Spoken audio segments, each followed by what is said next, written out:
Halo, Shalom adik-adik GC. Selamat datang di Ibadah Junior Church. Gimana nih kabarnya hari ini? Kak Mei berharap dimanapun kalian berada, kalian selalu sehat. Tetapi tidak hanya sehat saja, tetapi selalu sukacita. Nah, tema ibadah pada hari ini adalah berani mengaku salah. Ya, pasti di antara kita pernah nih melakukan sebuah kesalahan. Tetapi apakah kita berani mengakui kesalahan? Nah, oke, sebelum kita memulai ibadah, Kak Mei ajak adik-adik untuk berdoa terlebih dahulu. Yuk, lipat tangan, tutup mata, mari kita berdoa. Terima kasih Tuhan untuk pagi yang indah, untuk hari yang indah. Kami sangat mengucap syukur, Engkau begitu baik Tuhan. Hingga hari ini kami masih diberi kesempatan untuk beribadah. Biarlah Tuhan Engkau menuntun setiap acara ibadah pada hari ini dari awal, pertengahan hingga akhirnya Tuhan. Kami boleh menerima setiap hikmat dan didikan daripada Engkau.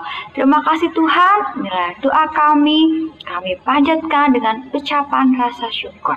Haleluya. Amin.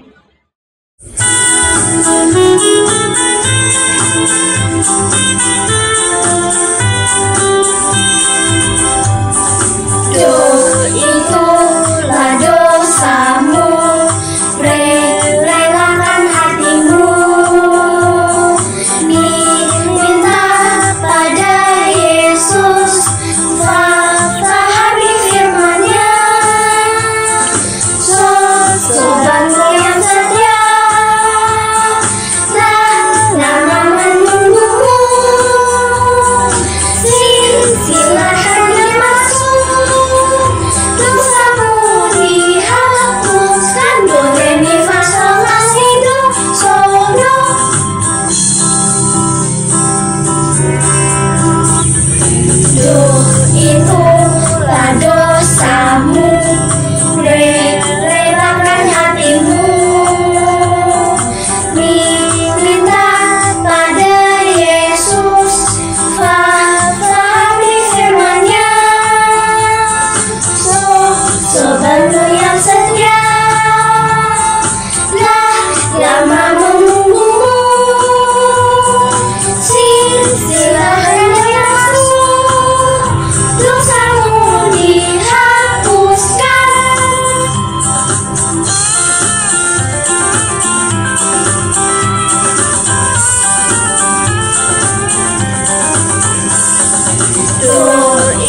Mari adik-adik kita persiapkan hati dan pikiran kita untuk memuji dan memuliakan nama Tuhan. Dan kita persiapkan telinga kita untuk mendengarkan firman Tuhan. Tapi sebelum itu mari kita bersatu di dalam doa. Terima kasih Tuhan Yesus, Kau Allah yang baik. Ya Bapa, kalau sebentar kami akan mendengarkan firman-Mu, biarlah Tuhan apa yang menjadi kehendak-Mu Tuhan dapat kami lakukan Tuhan. Dan kami ingin memuji dan memuliakan nama-Mu. Biarlah pujian ini dapat menyenangkan hati-Mu. Terima kasih Yesus. Haleluya. Jiwaku terbuka untuk-Mu Tuhan. Selidiki, nyatakan segala perkara. Singkapkan semua yang terselubung.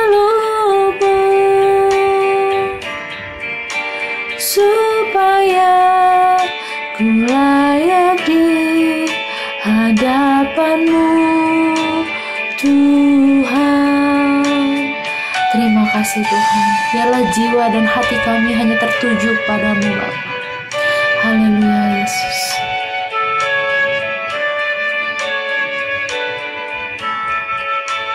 Jiwaku terbuka untuk-Mu Tuhan,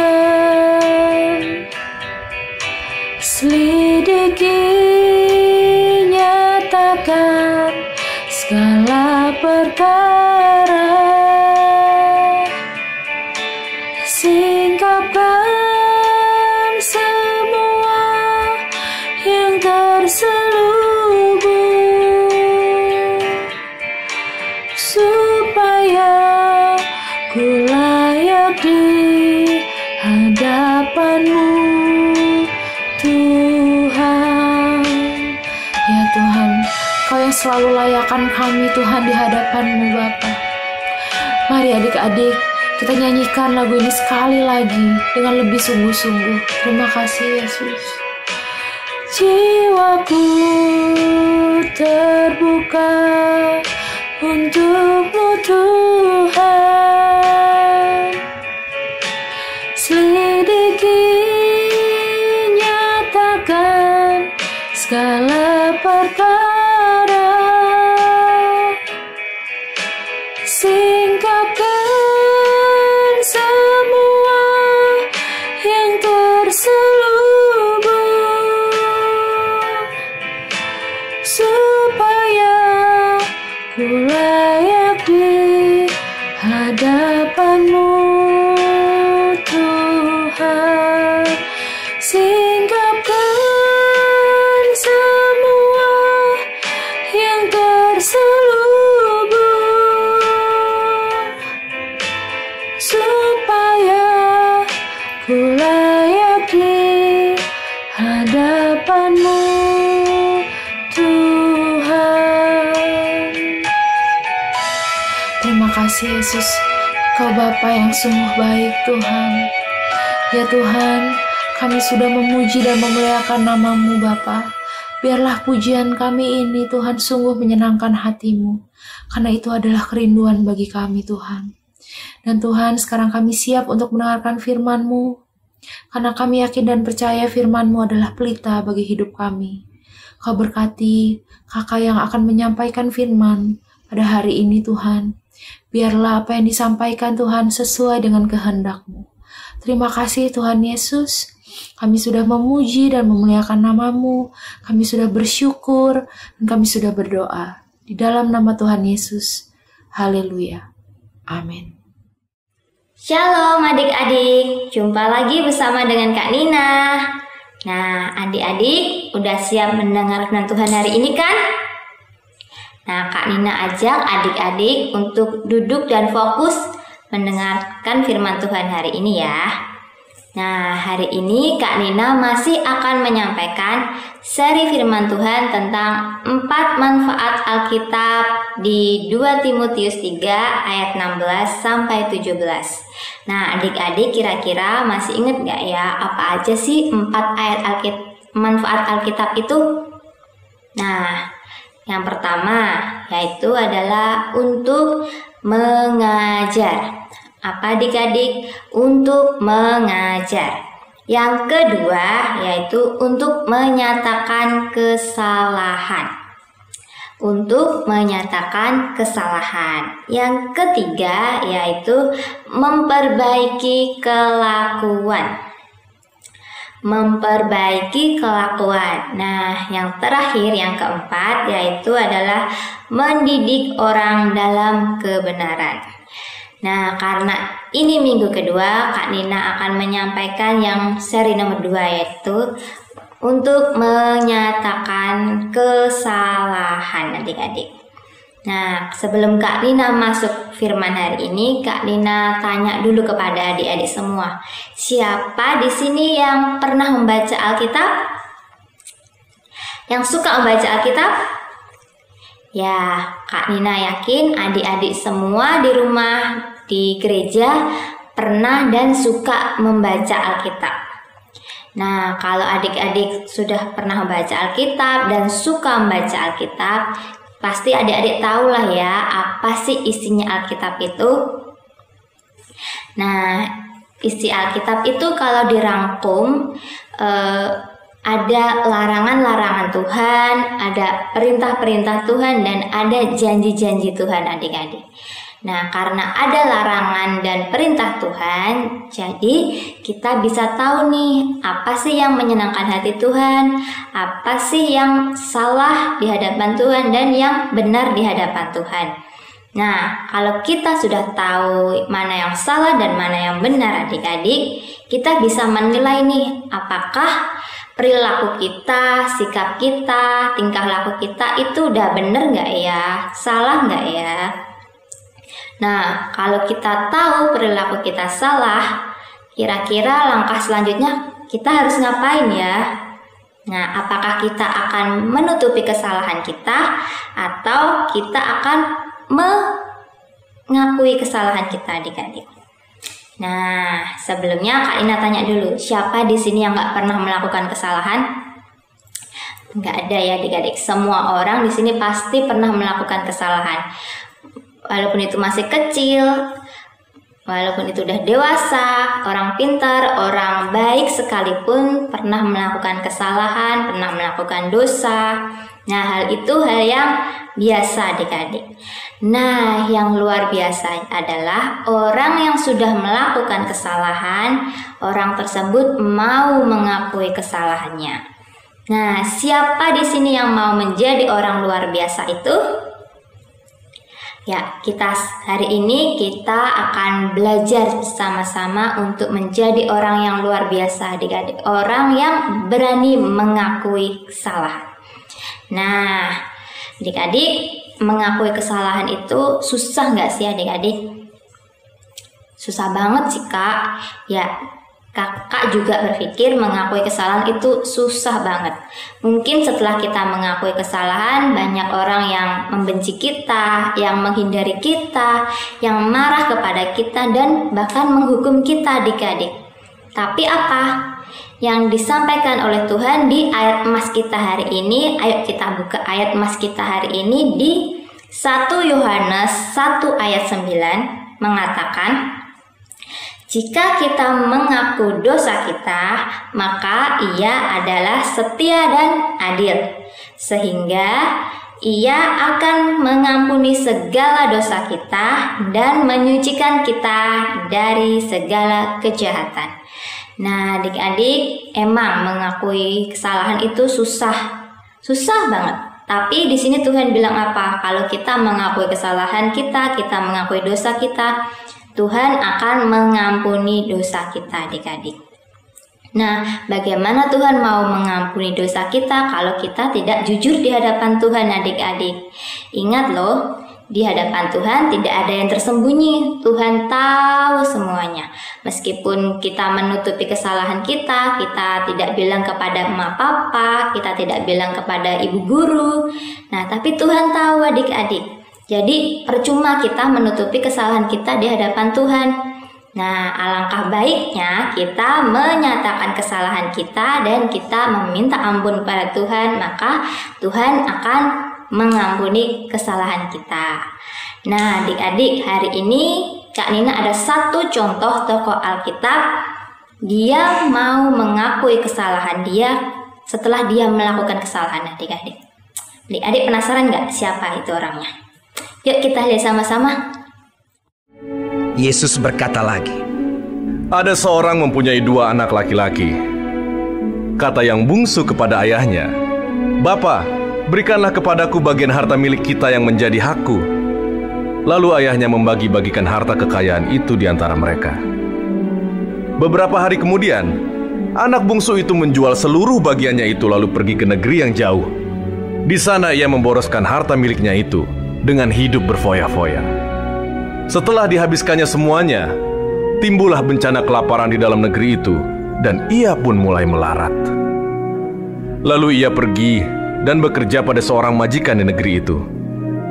Orang itu menyuruhnya ke ladang untuk menjaga babinya. Lalu ia ingin mengisi perutnya dengan ampas yang menjadi makanan babi itu. Tetapi tidak seorang pun yang memberikannya kepadanya. Lalu ia menyadari keadaannya. Katanya, betapa banyaknya orang upahan bapakku yang berlimpah-limpah makanannya. Tetapi aku di sini mati kelaparan. Aku akan bangkit dan pergi kepada bapakku dan berkata kepadanya, Bapa, aku telah berdosa terhadap sorga dan terhadap Bapa. Aku tidak layak lagi disebutkan anak Bapa. Jadikanlah aku sebagai salah seorang upahan Bapa. Maka bangkitlah ia dan pergi kepada bapaknya. Ketika ia masih jauh, ayahnya telah melihatnya. Lalu tergeraklah hatinya oleh belas kasihan. Ayahnya itu berlari mendapatkan dia, lalu merangkul dan mencium dia. Kata anak itu kepadanya, Bapa, aku telah berdosa terhadap sorga dan terhadap Bapa. Aku tidak layak lagi disebutkan anak Bapa. Tetapi ayah itu berkata kepada hamba-hambanya, lekaslah bawa kemari jubah yang terbaik, pakaikanlah itu kepadanya, dan kenakanlah cincin pada jarinya, dan sepatu pada kakinya. Dan ambillah anak lembu tambun itu, sembelihlah dia, dan marilah kita makan dan bersuka cita. Sebab anakku ini telah mati dan menjadi hidup kembali. Ia telah hilang dan didapat kembali. Maka mulailah mereka bersukaria.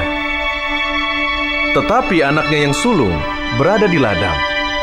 Dan ketika ia pulang dan dekat ke rumah, ia mendengar bunyi seruling dan nyanyi tari-tarian. Lalu ia memanggil salah seorang hamba dan bertanya kepadanya, apa arti semuanya itu? Jawab hamba itu, adikmu telah kembali, dan ayahmu telah menyembelih anak lembu tambun, karena ia mendapatnya kembali dengan sehat. Maka marahlah anak sulung itu, dan ia tidak mau masuk. Lalu ayahnya keluar dan berbicara dengan dia. Tetapi ia menjawab ayahnya, katanya, telah bertahun-tahun aku melayani Bapa, dan belum pernah aku melanggar perintah Bapa. Tetapi kepadaku, belum pernah Bapa memberikan seekor anak kambing untuk bersuka cita dengan sahabat-sahabatku. Tetapi baru saja datang anak Bapa yang telah memboroskan harta kekayaan Bapa bersama-sama dengan pelacur-pelacur, maka Bapa menyembelih anak lembu tambun itu untuk dia. Kata ayahnya kepadanya, anakku, engkau selalu bersama-sama dengan aku, dan segala kepunyaanku adalah kepunyaanmu.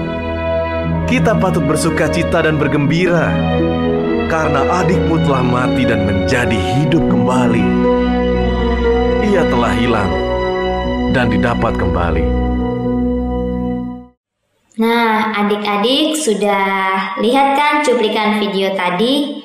Nah, di cuplikan video tadi menceritakan perumpamaan anak yang hilang, adik-adik. Kak Nina yakin kita semua di sini sudah pernah mendengarkan kisah perumpamaan anak yang hilang ini. Nah, di video tadi dikisahkan seorang anak bungsu. Seorang anak bungsu itu anak yang paling kecil ya adik-adik. Dia meminta warisan kepada ayahnya, padahal ayahnya itu masih hidup adik-adik. Nah, setelah dia meminta warisan kepada ayahnya, dia menjual warisan tersebut dan mendapatkan banyak uang. Nah, setelah itu dia pergi dari rumah dan menghabiskan uang tersebut untuk bersenang-senang, berfoya-foya. Nah, setiap hari dia berfoya-foya dan bersenang-senang adik-adik, sehingga akhirnya uang tersebut habis. Dia sudah tidak bisa bersenang-senang lagi, dia tidak bisa berfoya-foya lagi. Nah, akhirnya dia merasa menyesal dan merasa sedih adik-adik. Kemudian dia memilih untuk kembali kepada ayahnya. Nah, saat dia kembali kepada ayahnya, apa yang dia katakan adik-adik? Dia bilang, Bapak, aku telah berdosa kepada surga dan kepada Bapak. Nah, setelah dia mengakui kesalahannya itu, akhirnya ayahnya memeluk dia, ayahnya memaafkan dia dan menerima dia kembali adik-adik. Nah, di kisah ini juga menggambarkan kalau Tuhan juga akan mengampuni kita, menerima kita kembali, asalkan kita mau mengakui kesalahan kita mau mengakui dosa kita, dan kita mau minta ampun kepada Tuhan. Nah, hal itu juga berlaku saat kita melakukan kesalahan kepada orang tua, kepada mama papa, kepada saudara-saudara kita, kepada teman-teman kita. Nah, kalau kita ada salah, kita akui kesalahan kita, adik-adik. Kita mengakui kesalahan kita meminta maaf, dan kita juga harus bertanggung jawab atas kesalahan yang kita lakukan. Oke? Nah, sekian firman Tuhan hari ini. Ayo Kak Nina pimpin dalam doa. Terima kasih Tuhan Yesus, Engkau sungguh baik Tuhan atas setiap kami Bapa.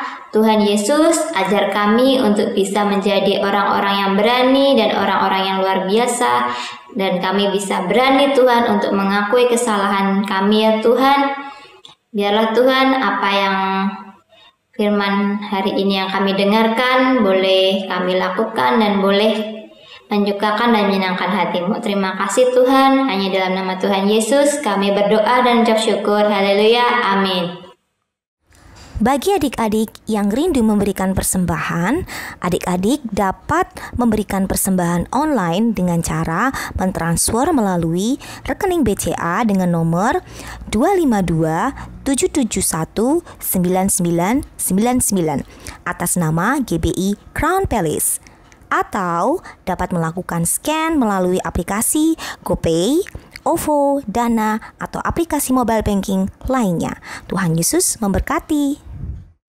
Yuk, anak-anak, sekarang angkat kedua tanganmu.